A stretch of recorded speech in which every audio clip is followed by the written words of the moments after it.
Bien, buenos días. A partir de hoy entonces vamos a comenzar un nuevo tema que es medio interno y vamos a hablar hoy particularmente en este primer video de las generalidades del medio interno, segunda parte, o sea, medio interno 2. Y a partir de la semana que viene vamos a hablar de un trastorno muy importante que vamos a dedicar mucho tiempo, que es la acidosis metabólica, y después vamos a seguir hablando de otros trastornos del equilibrio ácido-base, ya sea respiratorios como metabólicos. Lo que primero tenemos que conocer, que recordar de otras materias, que los ácidos son sustancias capaces de ceder protones o iones hidrógeno, eh, y las bases son sustancias capaces de aceptar estos protones, según la definición ácido-base de Bronsted-Lowry particularmente. Entonces, nosotros podemos plantear un equilibrio para los ácidos, por ejemplo, en donde un ácido se desprotona y forma entonces el protón y el anión que actúa como base. Entonces, en una acidosis, en un cuadro de acidosis, cualquiera sea, podemos hablar de acidosis metabólica, acidosis respiratoria, la concentración de ácidos en el plasma aumenta. Y como los ácidos son capaces de disociarse en protón y la base, entonces también aumenta la concentración de protones. En las alcalosis ocurre el efecto contrario. En las alcalosis disminuye la concentración de ácidos porque aumenta la concentración de base, de hidróxidos, ¿sí? Entonces, fíjense que en la alcalosis disminuye la concentración de ácidos, por lo tanto disminuye la concentración de protones, porque disminuye justamente este equilibrio, ¿sí? Entonces, es lógico pensar que a un pH básico nosotros tenemos deficiencia de la concentración de protones, mientras que en un pH ácido tenemos aumento en la concentración de protones. Y acá tenemos la ecuación que no sé si nosotros, si estamos familiarizados con la ecuación de Henderson-Hasselbalch, en donde, fíjense que si nosotros planteamos el equilibrio, ¿sí?, de esta ecuación ácido-base, tenemos que la constante de equilibrio, esta constante que dirige esta disociación del ácido a protones y aniones, es igual a la concentración de los productos, concentraciones molares de los productos, dividido la concentración molar del reactivo. Si a eso le aplicamos logaritmo, fíjense, aplicamos logaritmo a ambos lados, en propiedad de los logaritmos, entonces tenemos que nos queda esta expresión. Que después, si aplicamos signo negativo, menos logaritmo, fíjense que el menos logaritmo de la Ka se llama pKa, ¿sí? Perdón, sí, pKa, el menos logaritmo, después, el menos logaritmo de la concentración de protones, acá se pasó la concentración de protones para acá, y la concentración y el logaritmo de Ka se pasó para acá, ¿sí? Acá tenemos entonces el menos logaritmo de la concentración de protones, que se llama pH, el menos logaritmo de Ka, que se llama pKa, ¿sí?, que es lo que queda acá, y después tenemos el logaritmo de el anión sobre el ácido. Y esta es la ecuación que se llama ecuación de Henderson-Hasselbalch, que es la que se utiliza mucho para explicar muchos de los desbalances del equilibrio ácido-base que ocurren a nivel del pH de la sangre, digamos, ¿no? Bien. ¿Qué tipos de ácidos están presentes en nuestro organismo? Tenemos de dos tipos. Los primeros son los ácidos volátiles, que no determinan acumulaciones de protones, ¿sí?, que por ejemplo tiene que ver con el ácido carbónico fundamentalmente. Entonces el contenido de dióxido en el aire es mínimo y se elimina a nivel pulmonar constantemente. El sistema bicarbonato ácido carbónico del organismo humano es un sistema buffer abierto. ¿Por qué? Porque constantemente yo estoy eliminando el dióxido de carbono en la respiración. Perdón, entonces fíjense, si en concentraciones normales tenemos dióxido de carbono, que en presencia de agua se transforma en un ácido muy débil como el ácido carbónico, al ser un ácido débil se plantea el equilibrio, ¿sí? El ácido carbónico entonces, en presencia de una de una enzima que ya les conté en alguna oportunidad, que se llama anhidrasa carbónica, se va a transformar en bicarbonato, y este es el bicarbonato y este es el protón, ¿sí? Entonces, como esto está en equilibrio constantemente, fíjense que esto va a estar muy bajo, esta concentración de protones. ¿Por qué? Porque tenemos el dióxido de carbono que fácilmente se elimina a nivel pulmonar. ¿Sí? Esto es lo que les cuento anteriormente. Y fíjense que la producción neta de ácidos volátiles, estos tipos de ácidos, son de 72 a 90 milimoles por día. Y cuando hay perfusión tisular normal, en presencia de insulina, la oxidación de los carbohidratos y grasas producen como elemento final dióxido de carbono. Pero fíjense, un mol de glucosa genera 6 moles de ácido carbónico, o sea, este dióxido de carbono que se combina con el agua para formar ácido carbónico. Y 15, más o menos, moles por día de glucosa estarían generando alrededor de 72 a 90 moles de ácido carbónico, ¿sí? Que se van a ir desplazando, si todo funciona bien, si la respiración funciona bien, a dióxido de carbono, y entonces se van a ir eliminando, entonces no aportan una acumulación de protones a el plasma. ¿Cómo ocurre esto? Bueno, tenemos dos glóbulos rojos acá, uno que está en el capilar periférico, en donde hay un aumento en la concentración de dióxido de carbono. Entonces el dióxido de carbono difunde, porque ya saben ustedes que el dióxido de carbono es no polar, por lo tanto puede atravesar fácilmente la membrana plasmática. Difunde a la membrana, al glóbulo rojo, al interior del glóbulo rojo, fíjense, y se combina con el agua para formar el ácido carbónico que habíamos visto anteriormente, que en presencia de esta anhidrasa carbónica se desdobla, ¿recuerdan? En protón y en bicarbonato. El bicarbonato sale por una bomba al plasma, que estas bombas lo que hace salir, ¿no? Si que hace salir un ion, tiene que hacer ingresar un contraión, o sea, un ion de con la misma carga. En este caso, por ejemplo, entra el cloruro, que tiene la misma carga que el bicarbonato, para mantener la electroneutralidad, ¿sí? Porque si no, el glóbulo rojo, a lo largo del tiempo, debería tener un defecto de cargas negativas si estoy sacando mucho bicarbonato. Entonces, para que esto no ocurra, entra el cloruro.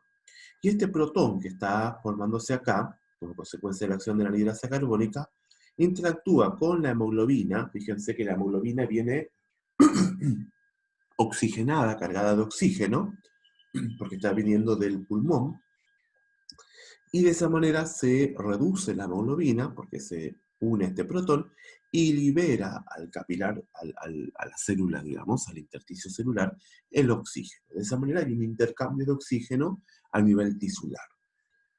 Si charlamos un poquito sobre qué pasa con este mismo glóbulo rojo cuando llega al pulmón, cargado entonces de dióxido de carbono y la hemoglobina reducida, fíjense, hemoglobina reducida tenemos acá.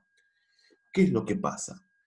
Fíjense, el bicarbonato, que era este mismo bicarbonato que salió del plasma, vuelve a entrar, ¿sí? Ahora al glóbulo rojo, y entonces se genera ácido carbónico. Y a partir de ácido carbónico, en presencia de este protón que se desdobla, que sale de la hemoglobina reducida como consecuencia de que acá tenemos un aumento de la presión de oxígeno, porque estamos en un alveolo pulmonar, entonces el oxígeno entra y libera este protón, ¿sí? Con este protón más este bicarbonato se genera ácido carbónico nuevamente, que después libera entonces el dióxido de carbono hacia el alveolo pulmonar, ¿sí? Y el agua, ¿no? Se genera agua y dióxido de carbono. Entonces, de esa manera vemos cómo acá en el capilar pulmonar, en presencia de los alveolos pulmonares, hay un intercambio gaseoso en donde se toma oxígeno y se libera dióxido, y en las periferias, en los tejidos, fíjense cómo se toma dióxido y se libera oxígeno, ¿sí? Bien, gracias a este proceso que ocurre acá, ¿no? Que el dióxido de carbono más el agua, por acción de la anhidrasa carbónica, genera protón y ácido y bicarbonato, que es lo que se ve acá. Bien, otro tipo de ácidos son los ácidos orgánicos, ¿sí?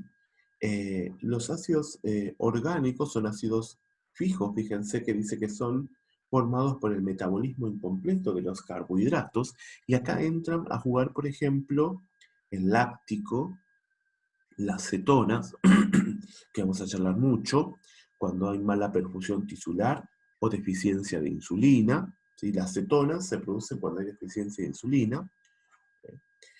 Son ácidos no volátiles, es decir, que permanecen en la circulación, y que consumen bicarbonato para convertirlo en dióxido de carbono. El bicarbonato es la base, ¿sí?, del buffer de la sangre. Entonces lo consumen de alguna manera. Noten ese término. Estos ácidos orgánicos consumen el bicarbonato que se ha formado. Fíjense entonces que si es que tenemos bicarbonato y tengo un ácido, cualquiera sea, ¿sí?, un ácido que aporta protón, consume el bicarbonato del plasma y desplaza el equilibrio hacia la formación de dióxido de carbono y agua. Y el dióxido de carbono se pierde por la respiración. ¿Sí? Esto es lo que hacen este tipo de ácidos que se llaman orgánicos y fijos. Bueno, aniones metabolizables como el lactato, esta F significa, bueno, beta hidroxibutirato y cetoacetato, acetoacetato, son los aniones más comunes que se generan como consecuencia del metabolismo alterado o incompleto de las grasas o de los azúcares o carbohidratos. La producción diaria de ácidos es el resultado de las reacciones que producen y destruyen, ¿sí?, el bicarbonato, sobre todo las que destruyen el bicarbonato. ¿Sí? Bien. Estos ácidos fijos que consumen, que se acumulan y consumen que generan protones y consumen el bicarbonato, dijimos que podían venir entonces de la generación, ¿sí?, son producidos principalmente por el metabolismo de las proteínas, pero también productos del metabolismo intestinal, lactato, butirato, acetato, propionato, que son ácidos orgánicos. Son aniones no metabolizables, como sulfatos o oxalatos, y del metabolismo de la lisina, arginina, histidina, que son aminoácidos, glutamato, aspartato.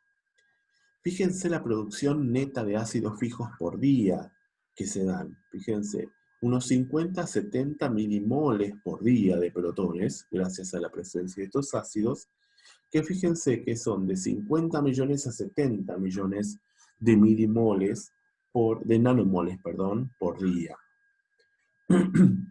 Y que entonces se producen, ¿sí?, estos ácidos fijos desde el metabolismo de las proteínas, que remueven entonces el exceso de amonio en la síntesis de urea, porque ustedes saben que, de química biológica, que las proteínas, cuando se catabolizan, tienen una parte, ¿sí?, que los aminoácidos, ¿no? La parte, el amonio se transforma en urea, ¿sí?, a nivel, el ciclo de la urea a nivel hepático, ¿sí? Entonces, se sintetiza urea. Se transporta amonio por vía glutamina hacia el riñón y así se depura. Entonces, por cada amonio que se convierte en urea, se consume, fíjense, un bicarbonato. Y de esa manera, entonces, estamos consumiendo buffer de la sangre.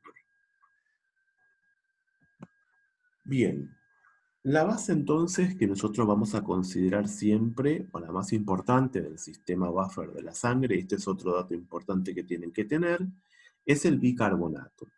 Y la producción diaria de ácidos es el resultado de las reacciones que producen y destruyen el bicarbonato. O sea, si hay un desbalance en cuanto al consumo exagerado de bicarbonato y la producción de bicarbonato, entonces estamos con una deficiencia de bicarbonato. ¿Sí? Entonces tenemos situaciones que destruyen el bicarbonato y situaciones que producen el bicarbonato. Siempre hay un balance entre estas dos.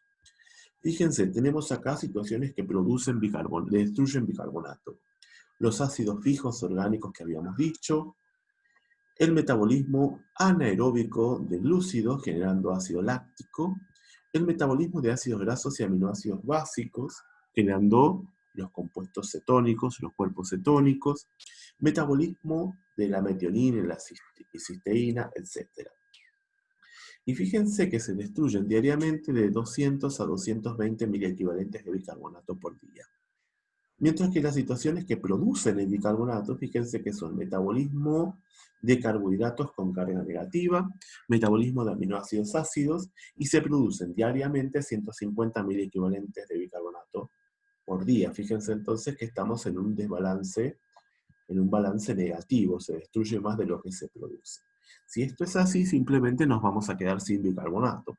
Hay otros procesos que intervienen en la reabsorción tubular renal de bicarbonato que permiten entonces aumentar la concentración de este bicarbonato. Entonces, fíjense que vienen acá, síntesis de nuevo y compensación renal.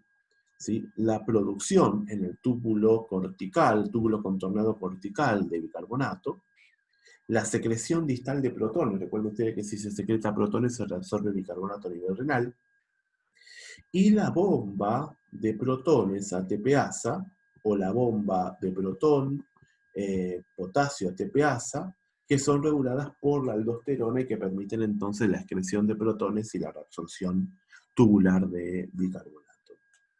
Entonces produce diariamente 70 milimoles de bicarbonato, segrega 70 milimoles de protones, y de los 70 milimoles de protones secretados, 50 milimoles se eliminan como amonio. ¿Sí? Y 20 milimoles, que después lo vamos a ver un ratito, como acidez titulable. La acidez titulable tiene que ver con los sulfatos, fosfatos, procedentes del metabolismo, que son filtrados, ¿sí? A pH 7,4, fíjense, de la orina, en el túbulo colector, y a pH 4,5 aumenta su capacidad de atrapar protones unas 1000 veces. Entonces, siempre que hablemos de acidez titulable, vamos a estar hablando de sulfatos y fosfatos, ¿sí? Que a un pH ácido aumentan la captación de protones a nivel urinario. ¿Sí? Bueno, entonces lo importante que tiene que quedar de la diapositiva anterior es que habían sustancias, procesos que generaban y procesos que destruían el bicarbonato. Y que gracias a la reabsorción tubular de potasio, bicarbonato, hay situaciones que generan bicarbonato y hay situaciones que destruyen bicarbonato. Y que gracias a la reabsorción renal de bicarbonato, entonces tenemos un balance adecuado para que persista el bicarbonato en la circulación. Acá tenemos concentraciones de protones y pH, la relación. Entonces, ¿cómo se mide en el laboratorio? Mediante estos electrodos que van a ver ustedes en química instrumental, cómo funcionan los electrodos de los aparatos de gasometría arterial. La medición de protones se realiza mediante un electrodo específico que genera una respuesta eléctrica y es proporcional al logaritmo negativo de la concentración de protones. Por ello, y por la pequeña magnitud del parámetro medido, se ha popularizado la utilización del pH en lugar de la concentración de protones. ¿Sí? Fíjense entonces que teníamos la fórmula de pH que era igual al menos logaritmo de la concentración de protones. Y miremos acá. Cuando la concentración de protones aumenta, el pH disminuye, entonces estamos en situaciones de acidez. Y cuando la concentración de protones disminuye, el pH aumenta, estamos en pHs alcalinos. El pH de la sangre normal es de 7,35 a 7,45. ¿Sí? Entonces fíjense que para 7,40, que es la media, entre 7,35 y 7,45, la concentración molar de protones es de 40 nanomoles por litro, ¿sí? En el líquido extracelular, y 100 nanomoles por litro en el líquido intracelular. ¿Sí?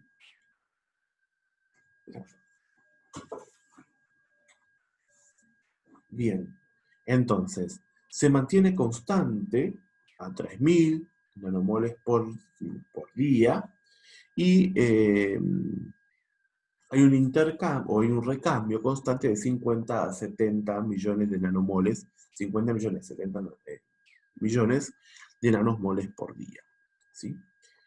Entonces, fíjense que la ecuación de Henderson-Hasselbalch, que la habíamos visto anteriormente, que era que la concentración de protones es igual a la constante de equilibrio sobre esto, y entonces sabemos que el rango de pH compatible con la vida es de 6,8 a 7,80, o sea, de 7,35 a 7,45, nos alejamos un poco a los pHs ácidos y los pHs básicos. ¿Sí? 6,8 es un pH muy ácido, en donde hay mucho riesgo de vida, obviamente, y 7,80 también es un pH muy básico, donde hay riesgo de compromiso de la vida. Pero bueno, se ven cuadros, ¿sí?, en esos pHs. Y acá lo único que se ve es lo mismo que estábamos viendo anteriormente. Les dejé simplemente algunos tipos de electrodos que ustedes van a ver bien en química biológica, fíjense la relación entre el pH y la concentración de protones. Fíjense cómo a medida que aumenta el pH, la concentración de protones disminuye, y a medida que el pH disminuye, la concentración de protones aumenta, ¿sí? Y acá tenemos entonces la ecuación de Henderson-Hasselbalch, y vamos a ver de dónde sacamos esos valores que nosotros dijimos anteriormente que estaban, que son de 735, 745, y a partir de acá nosotros vamos a tener que recordar estos valores. Fíjense entonces, teníamos que el pH era igual al pKa más el logaritmo de la concentración. Estos son concentraciones molares de bicarbonato y ácido carbónico. Entonces, como el pKa, ¿sí?, tiene un valor de 6,1, ¿sí?, para este par ácido-base, ácido carbónico bicarbonato, entonces ya lo colocamos, un valor fijo, y tenemos esto. En este 0,03 habla de la difusibilidad que tiene, la capacidad que tiene de disolverse en agua el ácido carbónico, y fíjense que acá hablamos de presión parcial de dióxido de carbono, porque es un gas, entonces por eso ponemos 0,03 por la presión parcial de dióxido, ¿sí? Es la solubilidad que tiene el dióxido de carbono en agua. Y consideramos que 24 es entonces la concentración normal media de bicarbonato en la sangre, y 40 es la presión parcial media de dióxido de carbono en la sangre. Eso es lo que consideramos, ¿sí? Entonces son valores normales que colocamos, ¿sí? Entonces hacemos la cuenta, fíjense, 24, esto te da 1,2, y después todo esto te da 7,40, ¿sí? Si hacemos la cuenta de todo esto, te da 7,40. ¿Está bien? Entonces, como consecuencia de eso, fíjense que tenemos estos intervalos. El pH va de 7,35 a 7,45, que se relacionan con 35 a 45 nanomoles de protones.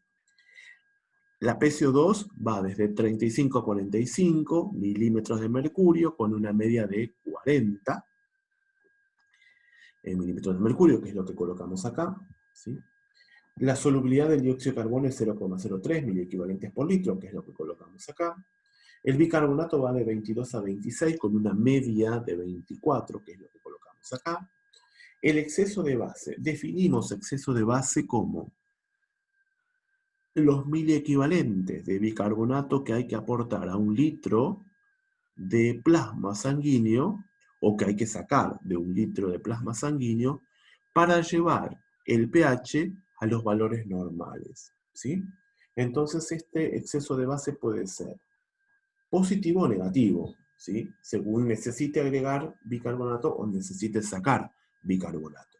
Por eso van a ver que el exceso de base va desde -2 a +2.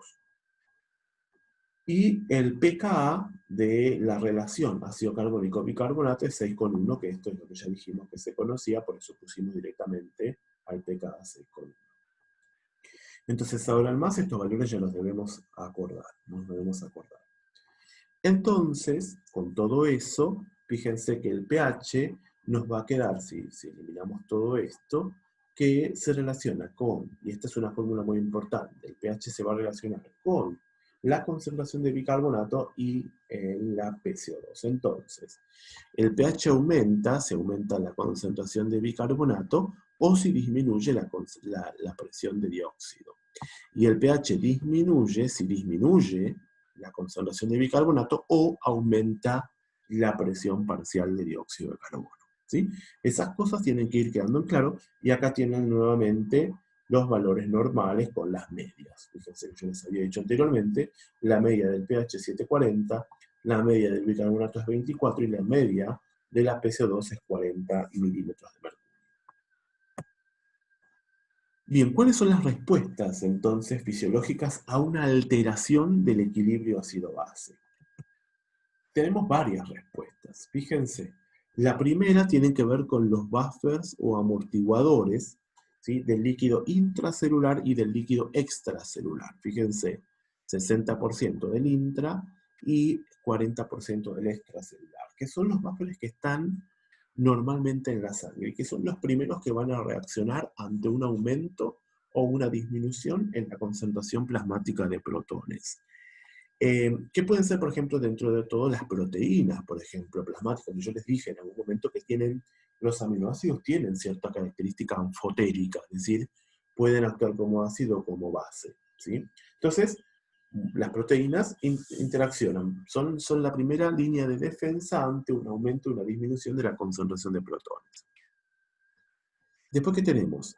Tenemos el intercambio de electrolitos, potasio, protones y calcio, entre el líquido extra y el líquido intracelular, que lo vamos a analizar en un rato o en el video siguiente.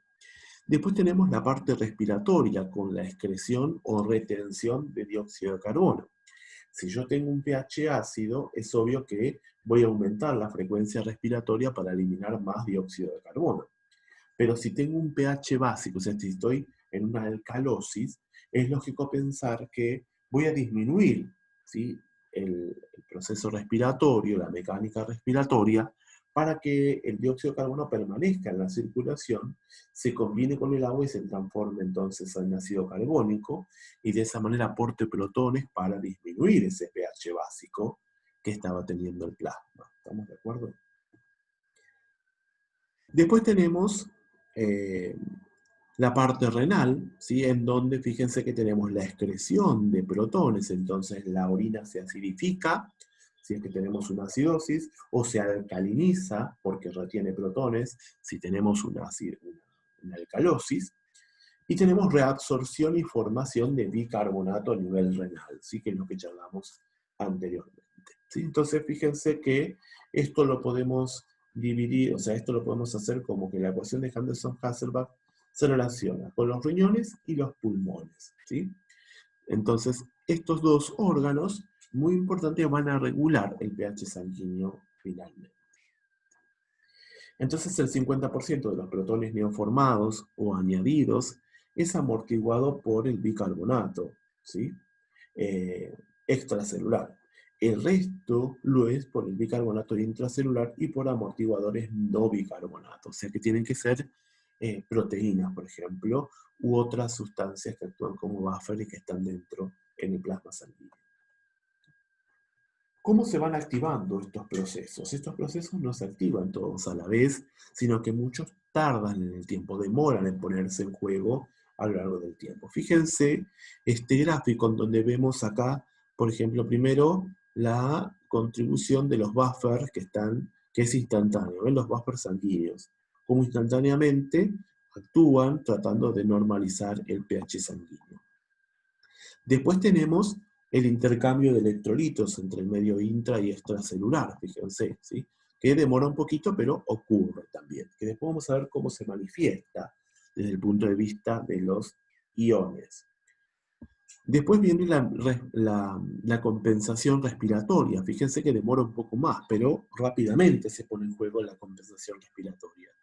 Y por último, y demorado mucho en el tiempo, tanto 24 horas o hasta 48 horas puede demorar, la compensación renal, que ya no es inmediata, sino que es mediata, ya tarda un poquito más para ponerse en juego la respuesta de tipo renal. Y los sistemas amortiguadores o buffer de la sangre y de los distintos líquidos, fíjense que en el líquido extracelular tenemos el más importante, que es el bicarbonato ácido carbónico, el fosfato, el ácido fosfórico, el fosfato diácido, fosfato monoácido, y las proteínas, que yo les había dicho anteriormente. Las proteínas protonadas de las proteínas no protonadas.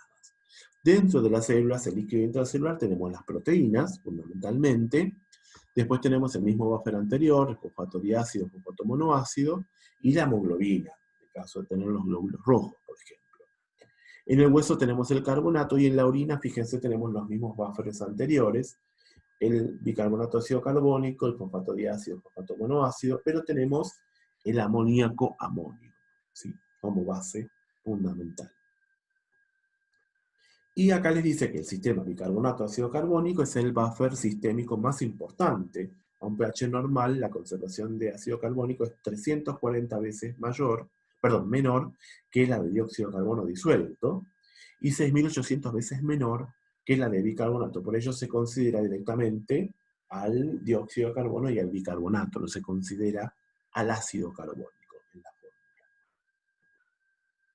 Bien. Mecanismo electrolítico, entonces, intercambio de protones con potasio.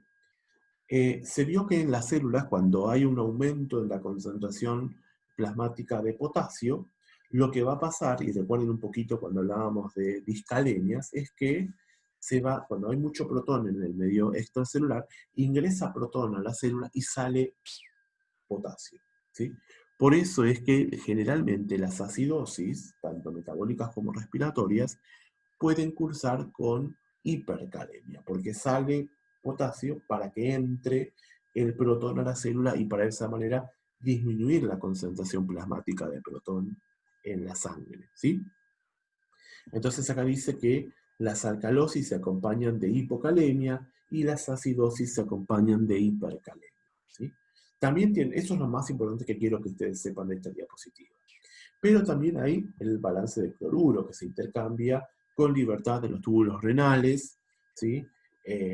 Entonces, fíjense que una reducción de la conservación de cloruro provocará un aumento de bicarbonato, ¿sí? Eso es importante, ¿sí? Porque el cloruro se intercambia por el bicarbonato en muchas bombas, como habíamos visto en el glóbulo rojo, por ejemplo.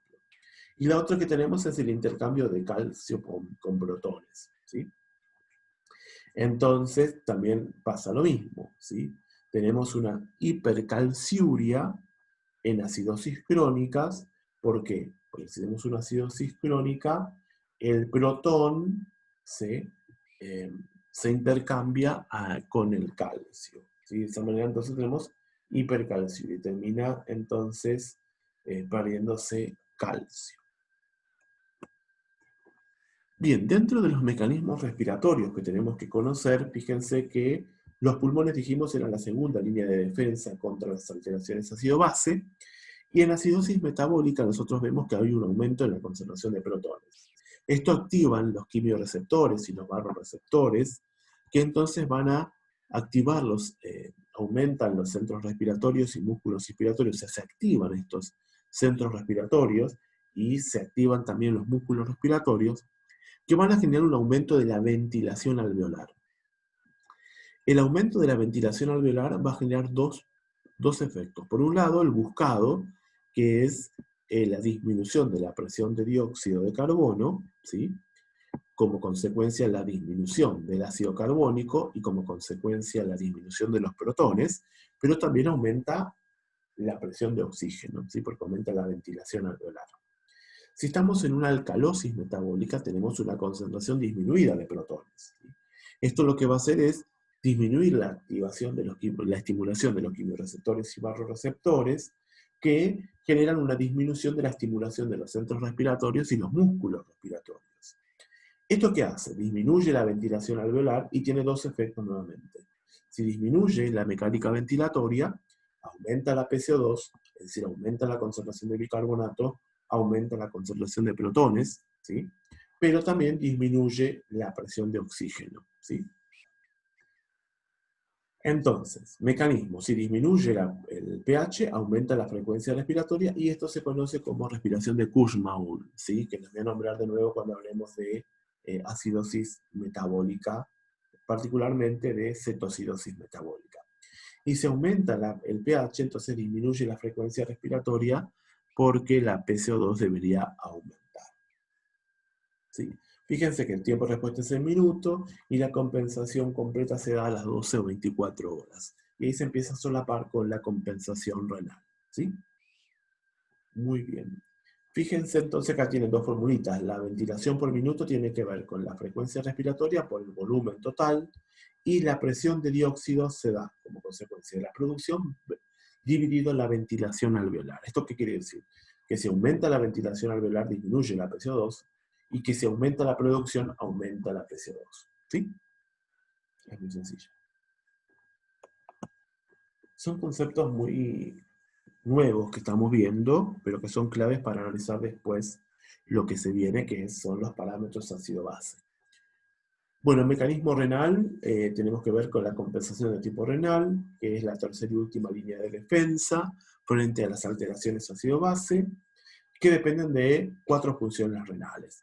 Reabsorción de bicarbonato filtrado en el túbulo contorneado proximal, regeneración de bicarbonato consumido, ¿sí?, en el túbulo contorneado distal y túbulo colector durante la excreción de protones, y la eliminación de bicarbonato generado en exceso cuando tenemos sobre todo una alcalosis, ¿sí?, las orinas son alcalinas, o la eliminación de protones cuando tenemos orinas diluidas, ácidas, ¿sí? Además de reabsorber bicarbonato, se excreta protones, ¿sí?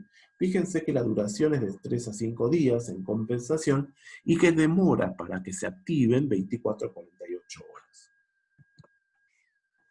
Bueno, acá tienen entonces la regulación del filtrado glomerular, la secreción proximal y distal de protones para deshacerse del exceso y regenerar además nuevo bicarbonato, la amoniogénesis proximal, que genera entonces acidez titulable, recuerden que tiene que ver con los sulfatos y los fosfatos, y la excreción neta de ácidos que se genera como consecuencia de una actividad normal del riñón ante una acidosis, ya sea metabólica o renal o respiratoria.